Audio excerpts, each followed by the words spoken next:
మీరు ఒకవేళ చూసుకుంటే 160+ ఇంటర్నేషనల్ కొలాబరేషన్స్ ఉన్నాయి. వేరే కంట్రీస్ లో ఉన్న ఇంటర్నేషనల్ లెవెల్లో ఆ యూనివర్సిటీ తోటి, ఫారిన్ యూనివర్సిటీస్ తోటి కొలాబరేషన్ ఉన్నాయి. కొన్ని మీకు చూపిస్తాను. నేను చూశాను అనమాట. ఏంటంటే స్టూడెంట్ ఎక్స్చేంజ్ అనమాట. ఇది స్టూడెంట్ ఎక్స్చేంజ్ అంటే పిల్లలు అక్కడికి పోయి కొన్ని రోజులు చదువుకోవడం, అక్కడ వెళ్ళి చదవడం, అక్కడ వాళ్ళతో టైప్ పెట్టుకుని వీళ్ళు ఇంట్రెస్ట్ ఉన్న స్టూడెంట్స్ ఎవరైతే నాకు కావాలి, నేను ఫారిన్ నుంచి కూడా డిగ్రీ పొందుతాను అనుకున్న పిల్లలు ఎవరైతే ఇంట్రెస్ట్ తోటి ఉంటారో వాళ్ళకి ఇక్కడ కంపల్సరీగా ఇది వీళ్ళైతే కల్పిస్తున్నారు. 160+ ఇంటర్నేషనల్ యూనివర్సిటీ తోటి వీళ్ళకి కొలాబరేషన్ అనేది ఉంది.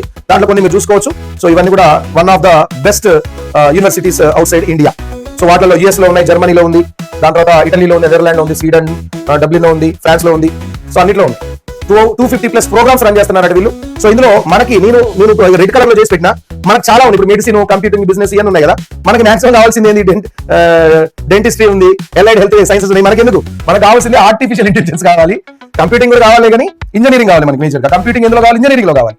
సో ఈ రెండు మాత్రం మనకు కావాల్సిన వీళ్ళ దగ్గర అయితే ఉన్నాయి. సో నేను ఇప్పుడు ఎక్కువ శాతం వీటి గురించి మాట్లాడబోతున్నాను. ఇది చాలా పెద్దదన్నమాట. అమృత అనేది చాలా ఉన్నాయి ఇందులో. మనకు అన్ని వద్దు, మనం బీటెక్ స్టూడెంట్స్ కాబట్టి బీటెక్ కి సంబంధించింది మాత్రమే మాట్లాడుతున్నాం.